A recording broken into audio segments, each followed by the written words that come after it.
we basically, our job is just to show them what's available. And again, we walk through. I usually go through about 5 different things I want them to be able to do. Things like change a picture, change the text. It's really just point and click editing for these things. And so one problem is they do update their site quite often, and so you have to go in and make sure you're up to date with the most recent slides, the most recent version of what they have available. And so I try to do that, every couple months, just make sure I'm on top of any changes they have made. And so that's the first workshop, which is again, small business websites. We do have people who don't have any web presence that attend these. We also have people who have a website, but it was built 10 years ago and by their cousin, and they haven't updated it since then. And so a lot of different people attend these. The second site that we offer is on PayPal. So people want to start actually taking payments online. Again, a 3-hour class. And here's the agenda for that. Again, we focus on growing world of e-commerce, talked about some of the basics of PayPal, and in particular the fees. And so people want to know how much it's going to cost them to install PayPal. We talk about that, or use PayPal, I guess I should say. And then we, again, very hands-on, we have them actually go in, set up a fake website, and install these buttons, show them just how easy it can be. And so, again, some of the first material we have here is on just basically how it works, why it's nice to have, because you don't have to handle any of the secure stuff on your business. The secure transaction is handled via PayPal on their secure server. So people, need to understand that. We talk about the fees that PayPal charges. It's usually around 2 to 3%. And then they have this 30% per transaction fee. So we do some examples of how much that would cost. I guess I didn't include that on this one, but you can see down here it's based on your monthly amount of sales. So if you're lower volume, they're actually going to take a little bit of a higher percentage versus if you're a high seller. So just we walk through some examples there. And then we get into the actual HTML code down here that you can go in and copy. And then we have them stick it on a fake site, and they see that little buy now button show up on their site, and it's kind of cool for them to see how, hey, it is that easy to start taking payments, and it comes right to my bank account. So again, some really cool success stories of people who have added PayPal to their sites and started getting transactions online. So that's the second one. We also have this one for online storefronts. And again, that's focused on, we had some requests from some of our partners that, we have these people who want to sell on Amazon or Yahoo or Etsy, and they're just not sure which is the right one and how much it's going to cost them. So that's really where this workshop came about. And so you can see here, this one's a little bit less hands-on than others because really all we have them do is explore these sites. And so you can see the agenda here. We talk about what the options are for each. We talk about making sure your niche actually fits in with which particular site, and Etsy is one that's come up here more recently. And so again, we do the storefront cost comparison. If you did want to sell on these guys, some are clearly cheaper than others in terms of monthly cost, but you've also got some transaction fees you need to account for, and what are the biggest kind of pros and cons of each option. And then we go through, here's an example of kind of a handmade jewelry maker who wants to set up her own shop, and the typical cost that would be associated with those. And so you can see here, if she sells about $2,000 worth of goods each month, you can see her fees are going to be cheaper on Etsy than they would be on some of the others. And again, that plays into what people are going to try to do in each case. And then we basically walk through the layouts for each type of store, and again have them spend some hands-on time and get some feedback from the class in general about, okay, which one did you think was the easiest to use? Which layout did you guys like the best, and that kind of stuff. And it's kind of good for them to talk through, with other business owners about the things that they liked and didn't like about these particular different options for setting up an online storefront. And then lastly, we have the search engine optimization class, SEO. Again, this is mostly for people who have already a small business website. And but that said, we also have people who are still don't have one, but are just want to make sure they get it optimized when they do get one up and running. And so you can see some of the things that we do there. We do talk a bit about Facebook advertising and also Google Analytics, and I'll mention that here in one of the examples I have. But the nuts and bolts here is the 5 proven techniques for SEO, and again, I think I've got them listed here. Well, after the agenda. So we do a lot of hands-on stuff here. We actually use a couple of Google's tools to find out what keywords are searched for and things like that. And we log them onto Google AdWords and show them how they can see what search terms are most popular in their area. And again, if they do want to advertise pay per click, we give them some estimates about how much they would have to pay to get some of those words to get their website to show up for specific search terms. So again, here's the agenda for that. You can see I've got a little spider up there on the top right hand corner. Those are the little bits of HTML code that go out and report back to Google. We call them spiders. And so they kind of are interested in how spiders actually see a website versus how you and I see a website. And so we walk through a lot of that.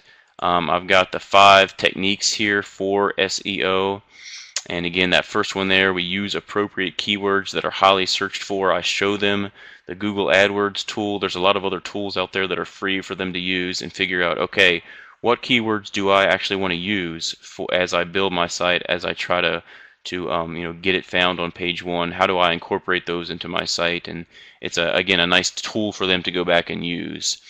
And I should say, on each of these, we kind of have these hands-on activities that lets them go and do that, and then basically come up with a list of keywords they want to go back and put into their site. Or when we talk about title tags and meta tags, they literally will write things down that they want to go back and put into their site once the class is done. And so you can see here the 5 techniques that we focus on. And again, most of these has an associated kind of online task that goes with it, so that it's either for them to use a tool like pay-per-click or like Google AdWords, or to find a site that they think is good and look up their title tags and look up their meta tags and see what they did and see how that would translate into the site that they want to build. So again, this has been a pretty popular workshop for us. Here's the Google Analytics, and this again is code that's completely free from Google. You can copy it and paste it at the bottom of each of your website pages, and it gives you all this really cool information, like the number of visits you have, how long people are spending on your page, the number of different pages they're seeing per visit, what search terms are used to reach your site, and then the really cool thing is a geographic map of where their visitors are coming from. So there's a lot of really interesting data here from Google Analytics, and we basically say, hey, you need to start looking at this stuff and figuring out what the right approach for you guys is to capture the most appropriate audience. Okay, and so just to kind of finalize here, so those are the main workshops, and certainly here at the end I'll take any questions you guys have about specific workshops. Those did change over time, and again, this is really based on feedback from our partners about what kind of programs they wanted to see, and they will get feedback from their clients about this. Here's a couple fact sheets that we put in the folder that we give to them every workshop. So when I put together a folder, I put together these fact sheets in there. I put together copies of all the slides, and then of course the evaluation is in there as well. And so these guys are this is kind of the stuff they can take home and look over later on to see kind of the most important things that we've talked about. And again, they get copies of all the slides so they can go back and refer to the notes for what I tried to do. So here's a couple more, some fact sheets. We had a really nice case study here of a lady who had a retail sales store in a rural area and really enhanced what she did online. And so we've got an interview from her. And then some of the other fact sheets are more basic stuff, like how to use, what is a domain name, what is a web host, and then Web 2.0, what is that, what are some sources for making that work for your business. And so just some basic fact sheets there. Here's some success stories that we have, and again, this is something we try to keep track of. Here's just some case studies of people who have gone on to who didn't have anything before our workshop and have gone on to either set up websites or start taking payments online or whatever. And so here's, some of them are, so this is one where she's a jewelry seller, and she basically started from scratch, and after our workshop she had these websites set up, and she's got it now where they can start taking payments online. Okay, so she did that all herself. Here's one for a picture framer and art gallery in the southern part of the state. And then here's an air conditioner service that really did quite a bit with search engine optimization after coming to our class. And again, these are important things for us to kind of keep track of. And that's really the last thing I'll talk about here is evaluation. And which, again, you guys are probably familiar with. We do kind of a standard post-workshop evaluation, and that's kind of shown here for you on the left. And so we ask them some basics about their business, and then we usually have our two different parts of the workshop. And so you can see down there it says usefulness of the e-commerce programs, the small business websites, and then creating your website in Wix. And we really are focused on how useful that was to them, and then are they planning on making changes based on the material that we gave to them. And so you can see here on the right side of this slide, this is the year of the workshop. You can see we started off kind of slow in terms of attendance, and it really started to grow over time. And then the percent rating of those workshops is very useful, really kind of started to increase over time as we figured out what people wanted and again what they really took home with them. You can see there that the attendance has actually started to slow down here in the last couple of years, and that's more due to my own obligations on other projects. We actually had some state educators back in around the 2010-2011 time frame that would cover parts of the state and go and do these workshops with me, and that really helped out. We've lost those as Extension has changed over time, so it's really just me going out there and doing these workshops now. And again, as other things have taken on a life of their own for me, I've had to scale back a little bit in terms of these the programs that I have, the e-commerce workshops that I'm able to do. And so, but again, you can see here, what I do for short-term evaluation is basically report these percentages that rate them very useful, that say they're going to make changes on either to an existing website or the way they market their website. And so we get some nice numbers there. And then longer term, what I basically do is get in contact with specific businesses. And again, here's where I rely on my posters as well, my partners as well, to say, okay, who do you guys think did some good work here based on the tools that we presented them. And so they give me some names. I can either email or actually call them, and we try to come up with some numbers about how much they think it increased their web visits, or if they started taking payments online, how much of an impact that had to their bottom line and things like that. So we're always trying to present these program evaluation and impact statements, things like that. So we try to put some hard numbers with some of these longer term evaluation tools. I try to do that every year, get a few case studies, and then say, for these 4 or 5 businesses, here's how it impacted their bottom line. And we kind of use some. There's a couple of studies out there that you can say, well, if this year we had 200 small businesses, and we think that it increased their bottom line by 10%, here's a number we can put on top of that. So I try to do that for my total project evaluation. So that's really, I think, the last slide that I had here. Yeah, I think it is. And so at this point, I'll go ahead and take questions from you guys. I see Glenn has a question: what workshops are most popular? I'm going to scroll back here, Glenn, and show you the slide that we had that just shows basically all the workshops. So the 2 most popular ones are definitely the small business websites and the SEO. And that's because they're more applicable to everyone. So everyone's interested in setting up a small business website. What things should be included in that website to make it attractive. And again, how do you actually build it? And again, we use this template-based site, so that's been a very, very popular one for us. And then here recently, the search engine optimization. Well, within the past 3 to 4 years, the search engine optimization has been our second most popular one. Again, those proven techniques for SEO are really a big hit with the people that are in the class. And again, the tools that we give them are great, because they can go back and use those later on and then build that into the website that they already have. And so those are definitely the two most popular. PayPal and the online storefronts were probably more popular, again, maybe 4 or 5 years ago.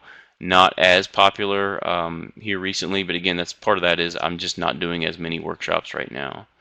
So I would say those two that are highlighted there are the two most popular. I should say we've been talking about some things we want to do in the future, again, with my partners. And so, we've been talking about, okay, we want to set up workshops specifically for selling on Facebook, which is now, permittable in some instances. And then we also have, trying to target for a mobile audience. I always pull out my smartphone and say, e-commerce is a big deal, especially as people start to use these more. And so we're thinking a little bit about how do we set up websites specifically for a mobile audience. So those are things that we want to look at in the future. Okay, let's see. Jennifer has a question here. How do you explain, define, constrain attendees so you get the right level of knowledge in attendees? The average range of knowledge. Good question. So I always say this at the beginning of my sites. I say we've literally, or my workshops, we've literally had people who come to these classes that struggle to find the power button on the computer. So we have a wide range. We have the people that are almost computer illiterate, and then we also have website designers that come to these classes just to learn new things, to share their knowledge, and frankly to get their name in front of people who might need a website. So we definitely see a wide range. I would say the average range is somewhere above computer literate, but not what I would say computer savvy. We still have people hunting, pecking for keys, and kind of struggling through some of the point and click that we do on the template-based sites. But again, that's the nice thing about these template-based sites. They're not for experts. They're for everyday people just that want to use a computer. So the tools that we use are not beyond the capabilities of really anyone. And then in terms of devices, they can bring their own devices. We have quite a few people bring their own laptops if that's how they have built their site in the past. Some people will bring tablets. What we do is, what we always try to do is hold these workshops in a computer lab. And so again, that's where my partners are great. The technology centers usually have a lab available. We do have laptops that we can bring. So we have probably 10 to 12 laptops that, again, I can put them in my trunk and take them to a place, and then we just have to have a wireless connection at whatever site we are in for them to be able to connect. And then they can use the laptops there. It adds a little bit longer to set up and set and take downtime, but that has proven popular as well in places where you just don't have that computer lab available, more rural areas in particular. And then, so yeah, that's an important component of the workshops. And then how do you market to your partners so they can accurately explain to business what's in it for them? I think a key thing there is, so for each of these workshops, we have like a blurb that we get out to our partners, and they can put on their sites and put on their handouts and their marketing materials. So it's kind of like what you guys saw for this workshop, just a couple sentences on what you can hope to get out of this workshop, why it's important to them. So again, it's just it's a paragraph, and then they talk about who the presenter is and stuff like that.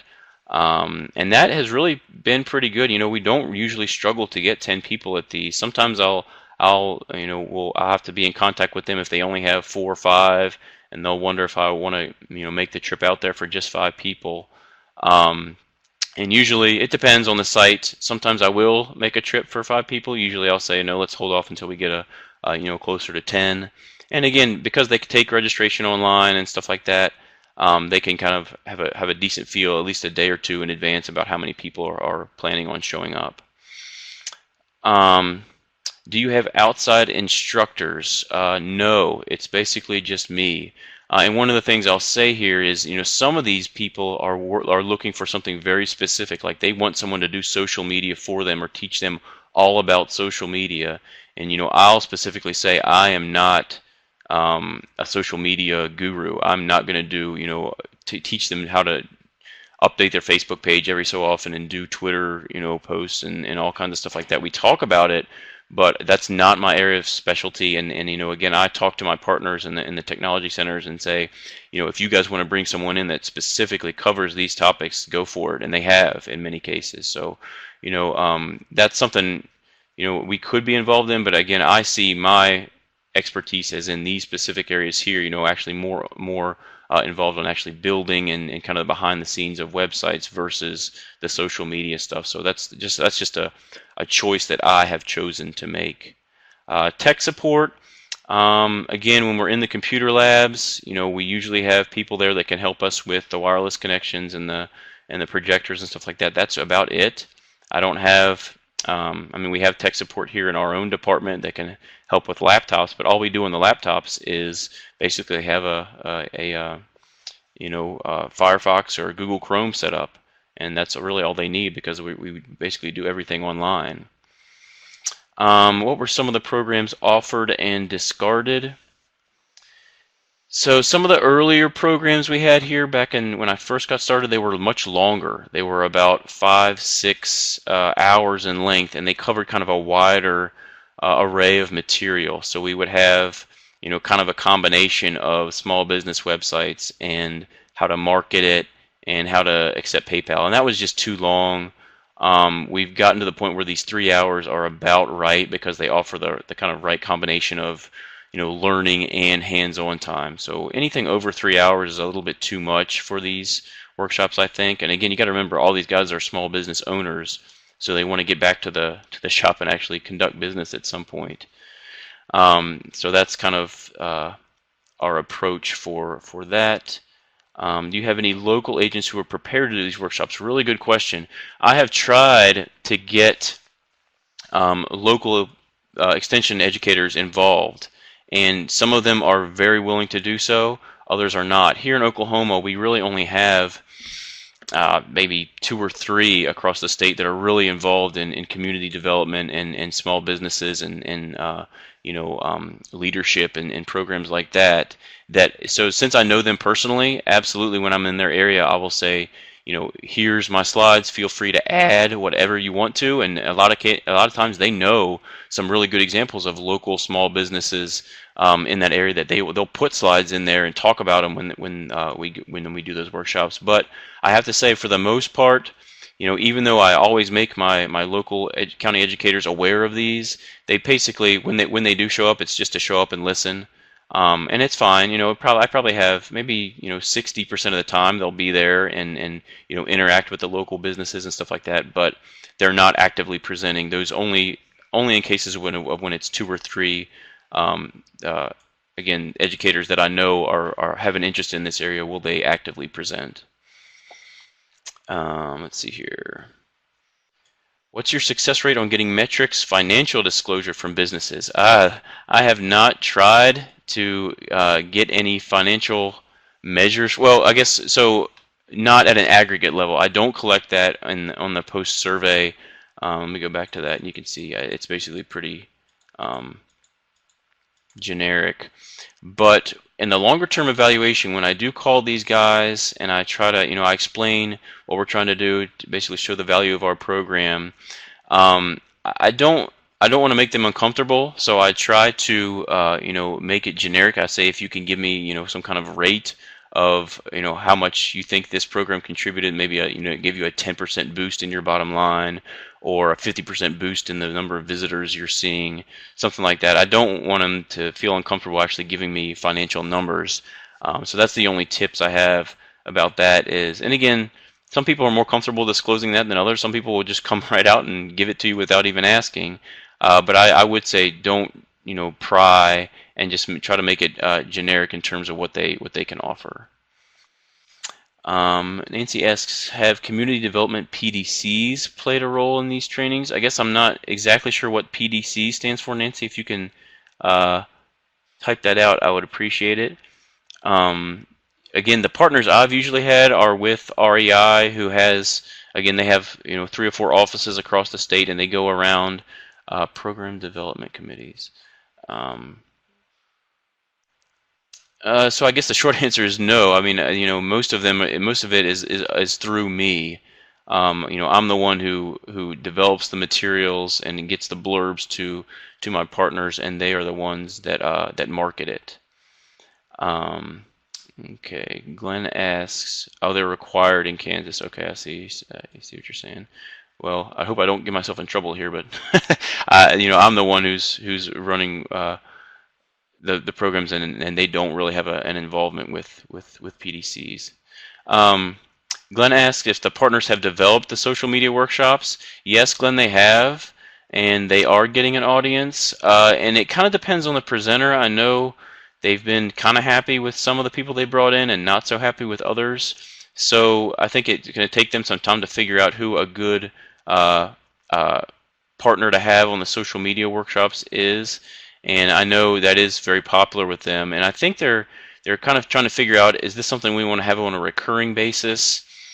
So that people can share the success or problems they're having with their social media, or if it's just kind of, I mean, what I do right now is kind of, I mean, we can make these follow up on each other, but they're kind of standalone at this time. We don't have them, recur and basically come back, 2 months later and figure out if they've actually set up a website or something like that. So, short answer is yes, they have developed the social media workshops and they are getting an audience. And Glenn, I'm sure you can reach out to Barbara at REI and some of the other people that you know to talk a little bit more about them. But I'm willing to do that as well. How do you handle referring to outside businesses for site build out or social media without knowing how effective they might be? Liability issues there, very good questions. So what I tend to do for that, for referring to outside businesses, I have a list of website developers that I have either through my own work or have been referred to me by other people in these classes, and that's all I do is provide them with a list and say, here's some people who can do this kind of stuff for you. And so, basically in terms of liability, all I do is say, explore them at your own risk. So in terms of, I know some of them are very effective. Some of them have really great websites and do a nice job of building small business websites for people. So it's basically just comes down to my saying, hey, take these for what you will, and feel free to get in touch with them if you want to use them. And that's both for site build out and social media. And again, so I don't think there's any liability issues there because I'm making clear that I want them to go out and explore. I also don't think there's impacts to my own metrics because again, what I'm trying to do is give them tools to go out and either do this on their own or have enough knowledge to outsource it to someone. And so I don't want anyone to get robbed. So I'm trying to give them some basic costs and things like that so they can get an idea of how much it would work for them. Okay, trying to figure out costing out programs here. How do you balance travel time with number of attendees and short workshop time? And time of day. So I usually hold these from 9 a.m. to 12, and so that way they're done and they can go have lunch, and we don't have to do lunch with the program. I also do quite a few at night, so maybe 6 to 9, 5 to 8, somewhere in those time range for people who don't want to miss part of their business day. Again, balancing travel time with number of attendees. I do like to have around 10 at each workshop. That said, I have made long trips for just 6 or 7 people, and that's just part of my own travel account funding that I would have that year, and again the number of workshops I've offered that year and what I think is a reasonable commitment. Best time of the year to hold them, really it's all over the place. Again, I average, right now, when it's just me, I'm averaging 10 to 12 a year, and they're all over the year. I do teach one semester, so I don't do quite as many then during the spring semester, but I'll have them all the way from January through December. Probably best time of year, Probably, well, again, for me, it's fall because I don't teach and I just tend to schedule them more, but it really depends on the communities that you're going into, and again, your partners will be helpful in determining what the best time frame is for there. Um, okay. Nancy and Jennifer emailing, and then Jennifer asks, Brian, have you considered any graduated courses for folks? Yeah, I think that's a great idea, and I think that might be something that would be happening later on for me. I do like that idea because you have some people in there, like I said, that have had a website up and running for years, and they really want to get involved in some more specific SEO, and they have some ideas that are just kind of beyond the scope of what we do in these very basic workshops. So I do think that's something I want to put into play, but I just haven't had the time to develop them. And again, I'm not sure how many businesses at this point would take advantage of it. That's something I need to talk more with my partners on.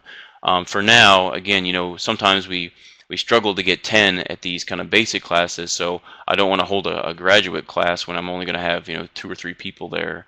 So I would that's something I definitely want to think about in the future. But for right now, I just don't think there's a demand there. But that's something to think about. So very good. Thank you for the compliment, Nancy. Very cool. Yeah, awesome. And okay, and Jennifer says, how do you pick the areas you go into? Yeah, so again, when I first started this, I was looking all across the state. I just wanted to get some of these workshops up and running, and I really, really struggled to get an audience. So basically, the way it works now is my partners are the ones that are picking the areas, and so they know the small businesses in kind of the outlying metro areas, in the more rural areas. They have partnerships with these people. These people regularly attend other workshops that they do, and so they say, okay, I know that during these months I'm going into these communities and doing these other workshops. Let's schedule an e-commerce on these particular dates. And so it's literally just some phone calls throughout the year of what they do, and so they basically say, okay, we want to schedule you for these dates, and here's the topics we have in mind, and we just work out a schedule. So they are really the ones that are responsible for picking the particular areas, and again, also getting the physical location set up. And again, they market it via their websites and their mail-out materials. And again, I don't have to worry about any of that anymore. I'm just literally showing up the day of and doing the workshops, which, given my other responsibilities in academia, is nice. Again, when I first started this, it was taking up a lot of my time to try to market this, to try to get the logistics. And again, at that time, I was doing lunch, so I had to handle that. And that's something I've kind of chopped out as the years have gone by. Best marketing tools used by partners. So certainly their REI is great at their general website. They have a nice calendar that you can sign up for all their events online. They do mail out advertisers every month with all the different things that they have going on. So I think the combination of online and direct mail is very good. And again, they have a lot of other workshops, and they're consistently advertising all programs that they have at those workshops. So even in my workshop, at the very beginning, they always come out and talk about some of the other things that they offer and provide a list of other things they have going on that month or next month. So that's the way that they generally market it. General ratio of time they invest in outreach marketing to attendee turnout. Good question. I don't know if I can break it out that way. I do know they have a full-time person handling both their website and their direct mail. So I mean, that's part of their job, is to get the word out about these workshops. And so they do have almost a full-time person, but that's for handling all of their workshops that they have. Who pays for the materials? That is something I pay for out of my extension budget. That's actually a really good question. I haven't mentioned this. So REI does charge for these workshops now, and I typically don't see much of that money. There are times when they'll reimburse me for some travel costs or whatnot, but I typically pay for all travel and material out of my own extension budget. And so they do make kind of a nominal fee on these, and that goes into their overall budget. So Generally speaking, there's not space rental. And again, REI partners with the local technology centers. They have spaces in some of these communities that we can use. We use the county extension offices in some cases and just bring laptops. If there are space rental costs, then again, REI is the one that pays that, and they take that out of their total budget there. And the charge has varied. We used to offer them completely free, and nowadays we're charging anywhere from $10 to $20, just so people have skin in the game and show up, and they do tend to show up at a higher rate when they have that skin in the game. And again, that's all handled through REI. I don't have to deal with all of that stuff. And again, my only costs are, and it doesn't cost a lot for the folders and the printed materials and fact sheets, and then travel is the major expense that I have. I have considered sponsorships to cover some of these costs, and REI and I have actually put together a couple of grants, and they've been small in nature. I think the SRDC actually funded a couple, like $3,000 grants for some of these programs. Um, but generally, yeah, it is hard to get continual grant funding, and you can see this has been kind of a long-term program here with 7-8 years in the making, and finding grants every year would have been problematic, which is why I've funded it via my own extension budget. And so that if finding grants is great, but it's really just going to complement what you have going on. I don't think that's the right way to kind of try to drive these programs, just because you need to have that hard source of funding to make sure that it will be going on a continuing basis. And so I see a lot of people here have been asking for copies of this stuff. I will get in touch with each of you. Um, and again, so basically what I have is 4 different PowerPoints with notes, and I'll kind of ask you what you want to see, and if you want to see all of them, that's fine. Um, and I can send you those. I'll make sure to get everyone's email who's asked for them. Jennifer also asks, have you been able to work out a cost per business? That's not something I've looked at, Jennifer. I guess I probably would need a better handle on exactly how much I've spent on this particular program and how much the businesses have been spending and are attending. I probably could. And yes, absolutely, you can use my one-page materials, not a problem at all. Um, and I'm not, getting back to the cost per business, I'm just not sure that's something that is overly well. I guess if my, the higher ups asked for that, I could supply it. But for the most part, it's basically just been, they want those impact statements of, okay, what impact has this program seen, and that's where I pull out the, percent rating it very useful, the percent making changes to their business efforts on the web, and that kind of stuff. So I will. Yeah, the metrics is hard, and again, the one that seems to have the most bite downstairs is these percentage of that either actually planned on making changes or percent found them very useful. For me, the hardest part is the longer term, because it's difficult to go back and I have email contacts for these guys, and I have tried to send them 6 months post term a different version of the evaluation tool, but it's the response rate is very, very small. And it's just it's almost to the point where you're better off getting some hard examples from, again, 4 or 5 specific businesses than trying to gather a larger term picture of very poor response rates. And the longer rate is very, very difficult. Yeah, and again, that's a good point. No business is gonna give you some actual financials over that longer term as well. Yeah, good points. Yeah. Okay, I think we have time maybe for one more question, if there's any more out there, because I know we need to go ahead and wrap up this morning.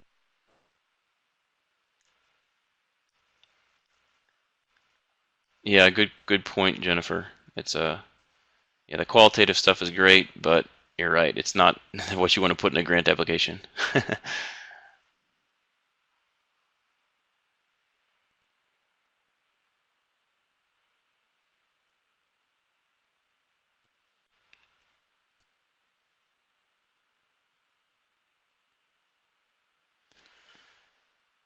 Okay, I think that's all the questions that are coming in. And Brian, again, we thank you so much for this very informative webinar this morning. I think it's a lot of great information that folks will be able to take back to their states and utilize, and we really do appreciate your time this morning. Absolutely. I'll make sure to grab all the emails that have been popping up here for people that want the materials, and we'll do my best to get those out to you guys. That sounds great. And this webinar will be recorded. We'll post it on our website. So stay tuned for information on that. And be sure to follow us on Twitter and like us on Facebook.